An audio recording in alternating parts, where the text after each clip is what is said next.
Welcome to California Life Podcast. And today I am very happy to introduce to you guys Irene Zhang. Irene, we met a couple of years ago, and since then I've been witnessing a lot of transformations in your life and your personality. We met when you were still working at the big company in Silicon Valley, and now you dove deep into these wild waters of the business, and your smile is different, your eyes are different.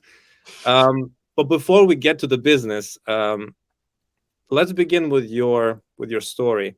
Hmm. So you come from China, Yeah, and you decided for, I don't know what was the reason, to come to the US to study.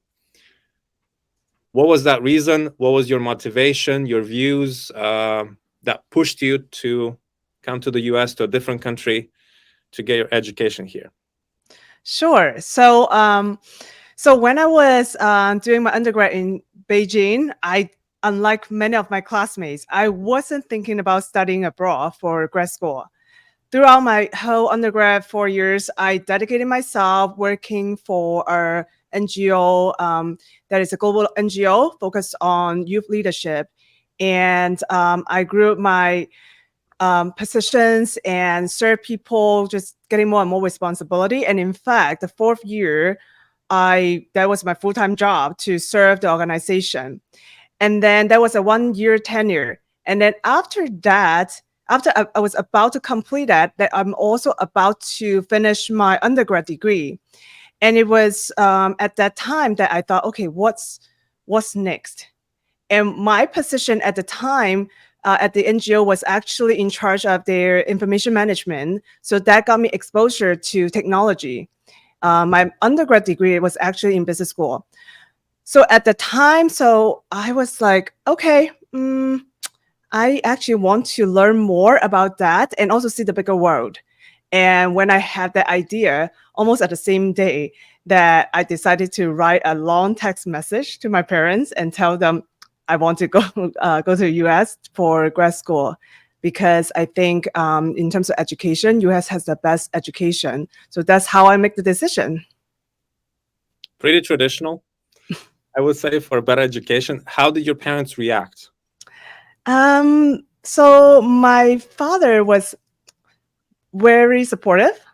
My mom, I knew that she would be a little bit more reactive when she saw my message, and that's why I actually write a thoughtful message before just call them. My mom at the beginning, she said, "Oh, if you want to go to grad school, why don't you go to Hong Kong? Hong Kong is much closer to my hometown Guangzhou." But I said, if I'm anyway going to go abroad, I would rather go to the US. And my parents always very much respect my decision, whether they personally agree or not. And they always have faith that I am very thoughtful and will make the right choice. So they're always supportive, regardless. So you decided to go to the US because it's the best education. I can't agree more. But before we transition to the US, you mentioned that you've studied in Beijing. Mm-hmm. And from my experience seeing folks from different parts of China in Beijing, did you experience people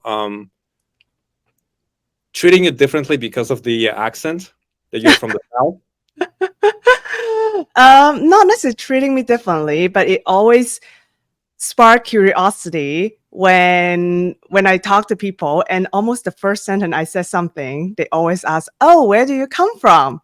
And either they ask or make their guess, like, "Oh, are you from Hong Kong or Taiwan?" I don't know why they make the guess of Taiwan, by the way. Hong Kong, there's a more legit guess, but it's the way that I see is interesting because I don't hear the difference of my accent, but they always spark a conversation. So that was, I consider it's good. Yeah, it's always, it's natural curiosity. And Mhm. even to me, I'm not a Chinese person, obviously, but even to me, when you spoke Chinese, I was like, okay, where are you from? sounds- it sounds differently, and the melody is different, but Mhm. it's, to me, the melody. And I love Cantonese language as it is. It's more ancient than Mandarin, and it has it has a way deeper structure. It sounds more melodical to me. Mm. But anyways, so you're coming to the US. How did you choose your school in the US and your reasons? How did I choose my school? So first is what programs that I apply for, right? And because I was interested in technology management, so I shortlist a few majors, either management information system or master of engineering management. And coming born and raised in China, there's always that idea of wanting to go to elite school. And it happens that the MEM program have a little bit more choices that the elite school offer. So that's why I make that choice first. And then I apply for several school and then got offer. So I got a couple offers like Brown University, Dartmouth College, and Duke University. And then when I evaluate the options, I just happened to really like Dartmouth. And a few reasons. I don't necessarily love the weather, but just how they engage me through the interview process. It seems to me that they really care about people. They even pair the people who pass the interview to the current student to help each other instead of another Ivy school that they didn't even interview me and give me the offer. So I just feel personally more connected to Dartmouth, and that's how I make the choice. Even though, fun fact, my father actually wanted me to go to Brown instead. Really? So when you told your parents that you're going to the school you went to, how did they react? Well, they already know that I wanted to go to US for my grad school. So when they know I got the offer, I don't even remember how they react. They just accept it as is. Well, pretty supportive parents. Yeah. Yeah, you're pretty lucky. I So am. you graduated. I'm not even doubting that you had honors and all that kind of stuff. How did you begin your journey in the Silicon Valley, in this corporate world of business in North California? So for Silicon Valley, I had that idea since I was perhaps in high school, reading books about technology company. Even though my undergrad degree was in management science in business school, there's just that love and curiosity about technology. Even though I know I am not going to be an engineer, but I do like that the innovation and the culture of loving innovation and the passion for change the world through technology. So wanting to go to Silicon Valley was like a first choice. And how I got to the company that I work for was quite a coincidence. So when I was school, there was a class called technology assessment. That was in my first quarter of the school. And in that course, we were, three people, three students form each project. And then the professor gave us different case studies and then have the team to, as if we are performing as consultant, to evaluate emerging technology, to evaluate the feasibility of the technology as well as the economic business case for that. And so the case for our team happens to be something related to intelligent networking for enabling Internet of Things. At the time, I did not know anything about computer networking. And as I was the business lead for the case and look at the financials, that how do I going to make the case if I don't have actual financial numbers? And so I asked the professor, can you recommend a company that is sort of fit into the case studies client, right? And so my professor gave that, you can try Juniper Networks as a potential client that fit into this case requirement. And so I look into the company, I look into the financials and do the modeling for this project. And we did really well. And that project experience got me really familiar with this company. And then when I was looking for summer internship, I applied for jobs, and obviously I also applied for that. And then I just got an email and said, "Would you like the interview?" And then the process, then the rest was history. Right. So after this internship, how did you get the job in Juniper Networks? that was quite a not a straightforward that you performed so well in your internship and then you just got your job. It was not that straightforward. In fact, so when I was doing my internship, I was in the security product team as a competitive intelligence analyst.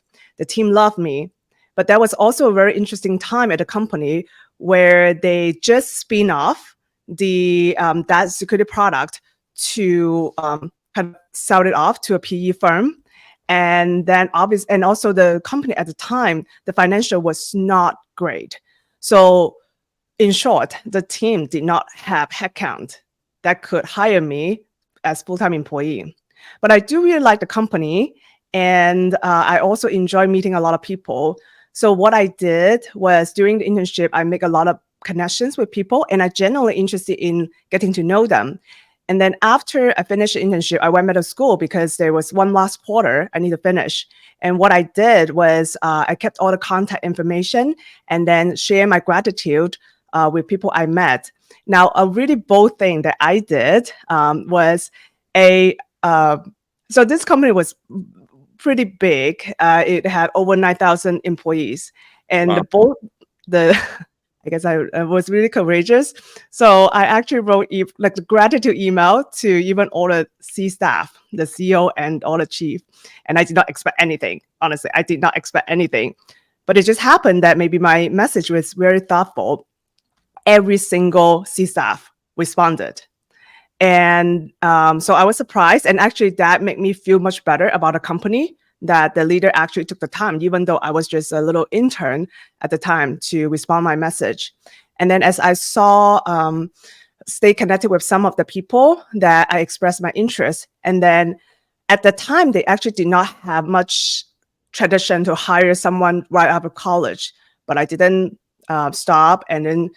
And I was even took the initiative because one person that I connected, I really interested what the team does about quantifying the financial benefit of the technology solution. So when I was in the nonprofit, I was on the buy side that I engage with vendors. So I know there's always the problem of, as someone that loves technology, I know what is more innovative and could fit for the organization. But the challenge is that when you need to approve for budget, then there's always that, why don't you choose a cheaper one, right? And how do you know that something that is more flexible architecturally actually generate better business return, right? And so I was really interested in that, and then did my research, learn about what are the different models. So I actually create a spreadsheet model and share with him. He never asked me to do that, but I just share out of my curiosity and just share with him. And then what he did was he introduced me to his manager, and then the manager and then connected and actually make a job for me and adjust the job grade that it was supposed to be a mid-management job, but because I was just right off school, so they adjusted, but then they pretty much created for me. And they actually never have formal interview with me. The manager just have conversation with me and get to know a little bit about me, about very casually, once per week. We had calls for 3 weeks, and then after the job, the description finalized, and then I asked, so should we enter into the formal interview? And he said, no, you're good, like, welcome to the team. So that was it. That's quite a story. Yeah.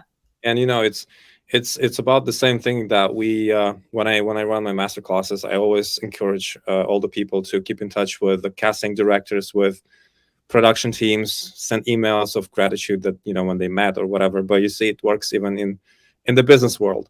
Absolutely. And one thing that I actually find it very surprising. So over the last couple of years, I was always invited as a speaker with the intern class each year. And every time I encourage them, I share my story and encourage them, that most of them would think that, everybody would send a thank you note to the speaker. And the speaker will be so busy that they would not respond or would not respond to a one-on-one.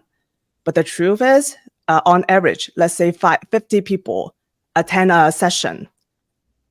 It was almost always only 2 or 3 people that would send a message and ask for one-on-one. So it's a very counterintuitive thing, but what I learned is standing out is not that hard. Yeah, indeed, especially in this world where people are so passive, it definitely is. How long did you work at Juniper? At about 9 years. 9 years. How would you describe the change in the company and in the Silicon Valley, maybe in general, during these 9 years? Um, change. Well, the one of the change that was Juniper just got acquired by HPE, so that was a big change. In terms of culture, I would not say it has been changed that much, but more is there's different technology wave that a couple years ago it was Internet of Things, and then over the last year, the AI has been a huge influence that also influenced the companies how you think about what AI means to the technology and how the technology, the networking and cybersecurity technology can support the AI evolution. What about the corporate culture or even such things as things which you would do 10 years ago or so to contact your CEOs or HRs? Would they work now? Um, Is communications, relationships, how is it the same or different? I I would not know, right? Unless that there's another similar me right now that sent an email that may or may not. So that's the only, because when you compare, you got to control the variable, right? Like right now, if I wrote or I complete my journey with Juniper about 2 months ago, but if I wrote an email 2 months ago, at the time I was a director, so the people response would not be the same as when I was an intern, right? Maybe it's more responsive, maybe it's less responsive, but I would not know.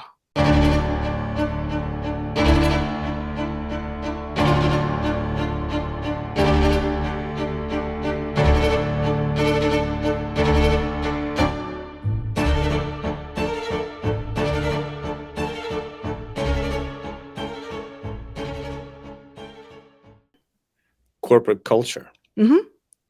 You know, we've talked about some people not hiring because it's a lady, right? Or maybe other restrictions, or maybe some um, behavior which people would, you know, they would behave non-professionally just because their position they think allows them. So my question is your observations in regards with the corporate culture in different companies, bigger, smaller, any challenges in that, and if you faced any of those, how did you, you know, deal with them? I can only speak my experience, and I've been very lucky and grateful that I haven't experienced anyone treat me differently because I'm a woman. Now, I can't say that that's the same for everybody. I can only say that based on my experience, I've been fortunate enough that, in fact, I know I have many allies and mentors that have been extremely supportive, are men, and I don't think they treat me differently because I'm a woman. What about other examples? Maybe your friends, maybe your colleagues, any other stories, maybe people who attended your seminars or your speeches who needed your motivation? You know what? I know gender equality and equity is a very important topic in especially in tech, and I'm generally supportive of it. It's just based on my experience that I haven't experienced any unfair treatment, so I can't really say anything negative about it. Well, I'm not asking for anything negative. I'm just Mhm. asking in general because I've talked to a bunch of people and I've heard good things and Mhm. bad things that some people would Yeah. abuse their power, and it could be different. Not hiring a person because of a reason or I do anecdotally, I do hear some people and some teams are not as lucky as I do, and some do feel some unfair treatment that the manager hiring decision might be there's always the unconscious bias there. Right. So that's yeah, and that's human nature. That human nature have a tendency to like people who remind themselves. Yeah, that is true. What I see, it's more of insecurity, Mm. and they would play it differently. Some people play the power game because of their own insecurity or stupidity. Some people play it differently, but if it's a healthy, strong person, whether it's a lady or a gentleman, I don't think they would play these games because it's Mhm. about the business to run well, and whoever can do a good job should be in the team. Not about Mhm. It's not about any other. 100%. When you were running these speeches and let's call it master classes for Mhm. interns, Mhm. what typical questions were you getting from them, if any? Oh my God. I don't even remember what are the typical question. Let me see. Any questions? I mean, whatever you can remember. What are the students or the interns are? What are they curious about now when they meet an actual person who is Mhm. working for the company, not a teacher? Mhm. Um, how do you, there's always a question, how do you achieve work-life balance? And also for those that coming from a non-technical background, because the company is a very technology-focused company, Mhm. how do you learn the technology so fast? Because I actually coming from a non-technical background. Um, yeah, those are the top of mind questions that I think many people do ask. Okay, so what's your point of view on this so-called work and life balance? Um, sorry, my cat. That's okay. Your cat is welcome. Work-life balance. So first, I don't believe the word balance. It's always an integration. And I admittedly, for the first couple years when I just starting my career, I actually work a lot, although I don't consider it as work because my manager never asked me. I just happen to spend a lot of time over the weekends to study the industry material, the technology material, because I like to accelerate my learning path. And I don't really consider that work, but in other people's eyes, it was perceived as work. Right. And admittedly, that I at that time I also happen to be someone who not necessarily have a lot of hobbies. So I just spent a lot of time studying the industry and the products and competitors, and and then just spend other time in just continue learning. So if it's considered work, then yes, I got the reputation of being a workaholic in the beginning. Now, after some years, after I also established myself in the company and also have a much grasp of the technology and industry, I I obviously do not need to spend as much hours on studying those materials anymore. Um, and also there's a lot of things happened in the past, so that got me more mindful about making sure that I make time for workout and taking care of myself, enough sleep.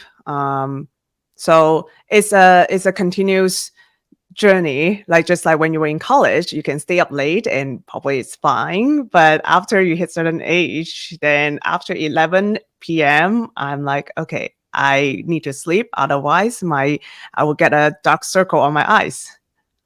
Right. Right.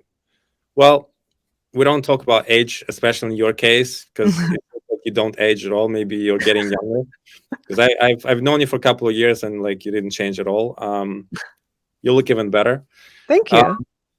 if now if you'd talk to let's say graduates or people in college right now, and they would ask you, what is the way to get to work for a tech company? What would Mhm. you advise them based on your experience? Um, Let me see. What would be so essentially for college, like when they are still students that like making the entry in tech. So so I would say there are two track for those that already have an engineering degree. the advice that I will give is reach out to people, network with people. You already have the relevant skills. The difference is, and this is what I learned in America, is networking is everything. And it's not just who you know. That's a good start, but it's also who you know that knows you that would actually close the deal.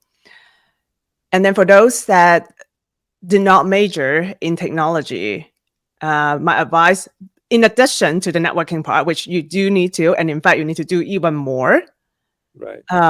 the difference is don't let what you learned and your major in the past define what you can do or achieved in future. What a powerful phrase. I'll definitely send it to some medias because I've been meeting a lot of younger people, and that's what they are concerned about. They want to get a job, they want to do this and that. They somehow are they have this insane picture of increasing competition, which I told them, don't let any of your fears block your way to your dream. You mentioned that you stopped working with this company, you dove into the business. How did you feel this transition from something that you were so acquainted with, your corporate world, the company, all your colleagues, and now a totally different environment? I feel super excited. I am also super grateful. I think it's meant to be. As I look past over the last more than a decade, I almost reinvent myself almost every couple years. Right. And some I choose to, some the universe had me to give me the opportunity to. Right. And I always love business. I love technology, but I also love business, and I love them most when it's combined. When after spending 9 years in the corporate, and in fact, actually, when I look at my career, I've been in the nonprofit or NGO space, I've been in startup, and then I've been in corporate America. So now entering into the new phase where I work for myself is an exciting new journey. How did you feel this moment of the transition? I'm seeking for that specific moment when it's a click. You know that you're not going back, and you're going that way, and it's something different. Did you feel any worries, any fear, anything like that? So in full transparency, about in November, I was having some vacation time after finishing a big product launch. And as I was in some real estate investors conference, I got inspired, and I wanted to spend more time to do that. And at the same time, I still have the W-2 job. And so I told my friends that, you know what, I'll give myself 1 year, and then I'm going to retire myself from corporate life so that I get to play full out into the investing and business world. And then about a month later, that one day out of nowhere, that my manager told me it was my last day. And at the time, the first 10 minutes, I was really calm. I was like, oh, okay, cool. That was it. I didn't react. I didn't resent or go, like that. And then for the first 10 minutes, I was just automatic, reaction. And oh, okay, because I know my reputation, I know my skill, I know my worth. Finding a job is easy. So I just text a few people and said, hey, if you know any job opportunity, let me know. And after 10 minutes, I was like, what am I doing? No, this is actually, the universe gave me the permission to play full out. And I'm super grateful that it took out my golden handcuff. So that was the moment that I decided, nope, I'm not going back to the corporate life. I am starting my own new adventure. Okay. And you started with real estate, and then you are working with business acquisition. What is that exactly that you do? So what I do is, so actually the core theme is creative finance. And so what I realized is that I used to think buying real estate, and I even didn't know that you can actually buy an existing business, right? And then I used to think that you got to have so much money to buy that.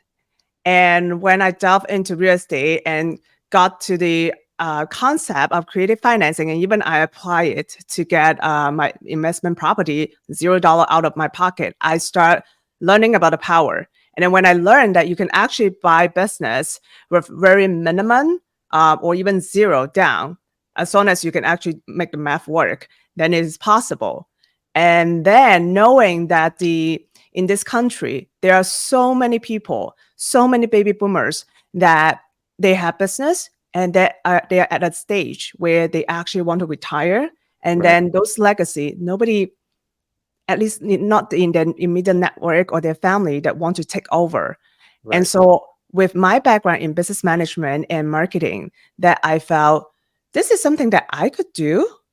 This, instead of me starting from scratch with startup, I like the strategy of buy then build. So buy something to take care of the legacy, the baby, right, the business from those business owner, and then I take care of it and also apply my business management and marketing skills to grow it to the next level. So think about, for the business owners, they are actually entrepreneurs. Building a business for them was from 0 to 1, which is amazing. For something that's been through for the last decade or 2 decades, that went through some of the really, really, really bad economic downturn, that they survive. And so now when I'm able to acquire those business, I am super excited to take it from 1 to 2 and even 1 to 10. Well, that's fantastic. I'm sure that our viewers would die to know, what does it mean when you say that you can buy a property with no money out of your own pocket? Mm-hmm. So let me get, so when it comes to creative finance for real estate, usually there are 2 main strategy. There's one that is called subject to. Essentially is you take over somebody's loan. And then there's the other strategy that's called seller financing, where the seller become the bank. So usually that's actually 2 extreme. And the property that I got was using the subject to strategy. So what it is was the seller, he has a property in Florida and he bought it 1 year before that. And then somehow that he and his family want to move to another state. And because, as your audience would know, last year's economic, the interest rate and everything, that selling a house at that time, consider he was using a VA loan, a veteran loan. So almost 0 down. So he has very low equity. And when you have really low equity to sell a house, and then you consider you need to also pay agent fee and everything, it's guaranteed that he will lose money. Mm-hmm. And then, but at the time he got in a little bit earlier, so his interest rate is below 5%. And on the other side, myself that want to buy investment property, if I were to use a conventional loan, first I need to put 20-25% because it's investment property, right? Down payment. And then the interest rate last year is 6-7, almost 8%, right? So it make more sense. And in fact, that property was already two months kind of behind mortgage. So when I found, somebody brought me the deal, it totally makes sense that I could just take over his mortgage and then, pay the mortgage on his behalf. The mortgage is still in his name, but the property, the deed has the title and the deed has transferred to my LLC. So that's how it works.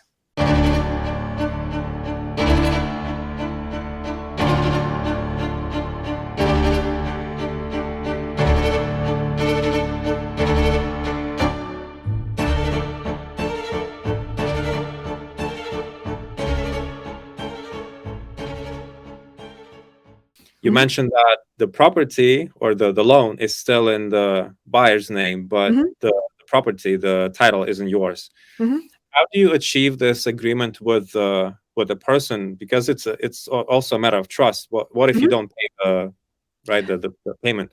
How do you strategize this negotiation? How do you make an agreement? What is your way of dealing with this situation? Yeah, so here is how it works, right? that I need to perform, but then the sense of security is actually that it's going to service through a third party servicing company. So the servicing company kind of access, I give the account, and then they withdraw and then they pay. And then each month that they will send an email to the seller to notify them that I have paid, right? And the catch is if I miss even a month payment, they have the right to take the house back. Okay. Sounds fair enough. Mm-hmm. What about your business acquiring endeavor? You mentioned to me that you are working with 3 offers on the East Coast. Yeah. How do you deal with those? How do you research businesses? Where do you find them? What is your vision? So for the 3 business, actually, there. So actually, 2 is cabinet and kitchen design, and 1 is in behavioral service that help people with mental health and autism. How I found this opportunity for the cabinet business, this is from Biz by Sell. It's an on-market deal. So the broker already work with sellers and put it on market like a listing, just like property, right? So I just go to a website and I look at almost every listing of that cabinet and kitchen design. The reason I chose that one is because I have someone I trust and know that, and it happened to have the skills and experience as an interior designer and carpenter. So for those of you that are listening, and when you are curious about buying business, we call it choose your lane. Either yourself have the expertise or that you have a partner that have the expertise in that space. Because yes, buying cash flowing business is great, but yes, the risk is lower compared to you start from scratch, but you can still tank the business if you don't understand space. So for some of the business, I would not touch it because I don't know that space and I don't have partner in that space. And then once I found, and then knowing after I do enough research, I get a really good grasp of this industry in terms of the trend. And also as I evaluate different listings, that when you act or something that if you never try, you go to Biz by Sell and then say interested, right? Share your phone number, share your email, and then sign the NDA. Then you will get their CIM, the confidential information memorandum. And as you get multiple and keep reading, and they actually will have different companies' financial information. So after a while, then you will develop a really good sense of what is a normal margin and what are the expense ratio and what are, that is actually a good deal or not. So there's no shortcut of it. You got to act just like real estate. You got to do deal analysis and put the reps in. And then after a while, then you develop your really good intuition to very quickly know whether something is good deal or not. Sounds fantastic. We'll put these websites that you mentioned in the caption. Now, I also know that you organize events in the Silicon Valley. How did you come up with this idea? How did it feel to you to start organizing events? And they are pretty successful. Thank you. So I'm very active and super grateful that I joined different real estate investors community, and one of them is called Sub2, that is led by Pace Morby, a wonderful, wonderful leader in the real estate space and overall. And I attended a couple of the meetup in the Bay Area. And what I noticed is those meetup usually is either in San Francisco or San Jose or Santa Cruz. And I live in the East Bay. The challenge for me is every time I need to drive almost an hour or more to go to this meetup. And so both ways that I need to spend like 2 hours on the road. So I got the idea that there's got to be, East Bay is very big. There's got to be not just me that have that desire to have something more local so that people can spend more time connecting instead of commuting. And what I did was I shared this idea, I wrote a Facebook post and get people's interest. And there's so many people responded that yes, they would love to. And since I gauged that, okay, there's enough interest, something that I learned, and it works really well over the years, is every time I find a problem, and if I care enough, and ever thought about the idea of somebody should do it, and there's nobody's name called somebody, then I'll just be the person to make that happen. There you go. You made it happen. You had a really successful event last weekend in Alameda. What is your next plan, and how could our viewers reach out to you, or where they could see your posts about the events? So I do. Your viewers can reach out two ways. One is can connect with me and follow me on my Instagram, Irene Zhang 531. And I do also have a Facebook group that is for people in the Bay Area or East Bay. I think that the group name, something search about Bay Area creative investors meetup, then it should find that group and join, where I post the upcoming meetup schedule. So the meetup right now, I do it roughly about once per month in the East Bay. So Right. people can find it and go there. Well, sounds fantastic. We'll make sure to post the links below, in the caption. My last question: if there is a meeting for you with either interns or with people in tech or with those who are interested in diving into the business, real estate or business acquiring or any other business, your 3 pieces of advice to them. Oh my God. They are quite different people, right? Oh yeah. Okay, so there's interns, and there are people that are curious about either real estate and business acquisition. And what's the second one? People in tech. People in tech. Oh my God, that is like way too different to give like a generic. Let's use 3 pieces for each group. Okay, so one advice for each. Okay, let me give me a sec to think 3 about. for each. Oh, 3 for each. I'm not Wow. gonna make your life that easy. Especially you don't give me any preparation time to think about, so that's quite a challenge. Yeah.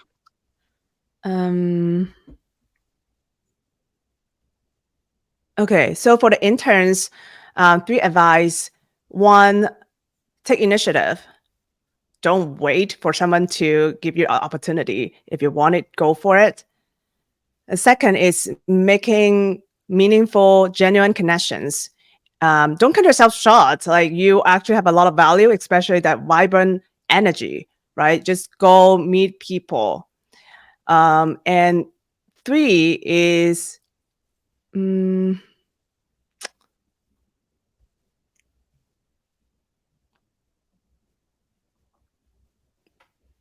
3 would be, don't be afraid to stand out. And what I mean by that is, when people are starting early, that there's that, whether it's fear or something, that people want to blend in, but it's actually very counterintuitive that you actually want to stand out, and that takes courage. And something as simple as, attend those meetings, actually, show up. Show up is first and foremost. And then when you show up and then you follow up, that consistent follow up automatically qualify you to be a standout. That sounds fantastic. The second group and your 3 pieces of advice. Those who are working in tech to gain success in tech. Gain success. You climbed that ladder of success, so you know better than anyone else. Well, yeah, show up, don't be late. I had some thought. I'm just working on the third one. Let's begin with the first one. You know what? Actually, the advice would be very similar. The first is also similarly when you work, and actually it doesn't matter whether you work in tech or work in corporate, right? So take initiative. If there is a problem that you notice in the company that you think somebody should fix it, and you clearly see that the benefit of solving the problem can help the company either improve revenue or save costs to improve the profit, take initiative to solve that. Right. Um, and that would actually give you a really good reward. Think about that first nobody asks you to do, so they have no expectation of it, so it's very easy to exceed expectation. And when they see that, wow, you are such a person that take initiative, then they already see you has leadership potential by Right. default, because that's what leaders do. Right. The second is that don't just work hard, put your heads down. As you progress your career, I'm not talking about politics. I'm just talking about making genuine connection and improve your visibility. Mhm. If you're, if all the people that know how great you are is your direct manager, then I can make my bet that your career will be held up after like at about mid-level, because after the mid-level to the next level to the directors or more, the decisions is actually two levels up or even three, and also two levels up that their peers. And so imagine when the decisions are made and discuss whether you are a good candidate for the next promotion, then it's a committee of people. And if the only person that said how good you are is your manager, imagine that everybody's people manager were gonna say, the person they put forth is, qualified, then it's not enough. That is where that you want others, especially the leaders, right, to say that, hey, I know this person, or I heard so many good things about them. So think about when you're not in the room, what people are saying about you, right? Especially the people who have influence. Makes sense. And the third is especially for people in tech, please make time to learn how to invest. I'm biased, obviously, in real estate, but generally speaking, think about how to make your money work harder for you.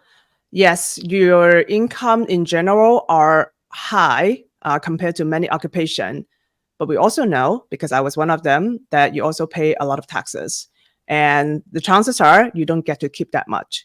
So that it's really to your best interest to learn how to invest that can make your money work harder and generate better return, and also what other strategy that can help you, you know, legally pay less tax.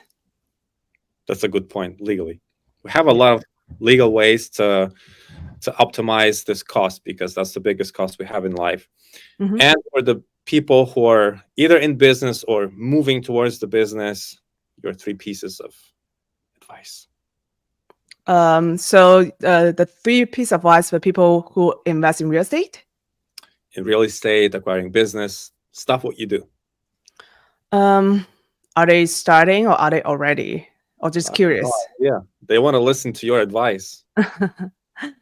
um, First is, invest in yourself in education, right? Learn what you don't know. So spending some time reading some books. I think Bigger Pocket have really good books, and to start from there and start going to Meetup and learn. There's so many free content on YouTube and so many webinars. So spend some time to educate. The best investment that you can make is always invest in yourself, especially invest in your own education. And then after you get the hang of the basics, then making sure to connect with people, go to Meetup, and then if you attend some of those Zoom calls, right, make sure to actually turn on your camera and schedule time with people to follow up, making those connections. Because what I see often, for especially for beginner, is that either that they may spend time and reading books after books and by themselves, but then they never talk to people. Real estate is actually a very people business, that Right. people do business with people that they know, like, and trust. So if you never put yourself out there, you're not gonna. You may be able to save up your own money and do everything by yourself to get one or two property, but if you actually want to grow bigger, you got to network with people and genuinely, like, making meaningful connections that people actually want to partner up with you.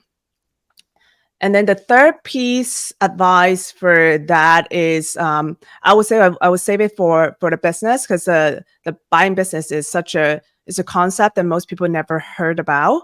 I would recommend your audience check out my mentor's YouTube channel. His name is Carl Allen. He's a wonderful guy, and just learn about what's the whole thing about buying business, that the problem, what it's trying to solve, and how to analyze the deal in terms of financials.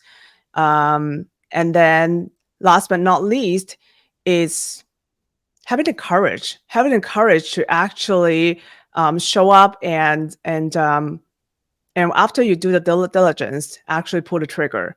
Most people fall into the space of analysis paralysis. I'm not saying you should just jump right in without any due diligence, but having the courage to pull the trigger is actually one of the things that differentiate most people. Because again and again, that we've seen people can look at something for years or even decade, but they just never pull the trigger. For your first deal, that's both the especially with real estate, but same thing with business, that your first, especially if you intend to make many deals, your first deal, as long as you don't lose money, if you break even, it's actually a really good start. Because once you get the first deal, it really changes your mindset, that you see that it's possible, and then you can actually keep going and achieve much better margin and bigger success. Well said, Irene. I can't agree more. Fantastic interview. Thank you for coming, for your time, for sharing your experience. I do believe that we'll be meeting more, and maybe even we could engage you in our TV show, educational show for the kids, where we talk about finance, business, and marketing, because you have so much to share and to motivate them to move their butts, to be active in the community and bring some value. Thank you, Irene. I wish you a nice evening, and we'll definitely stay tuned with you. Thank you. Thank you for having me.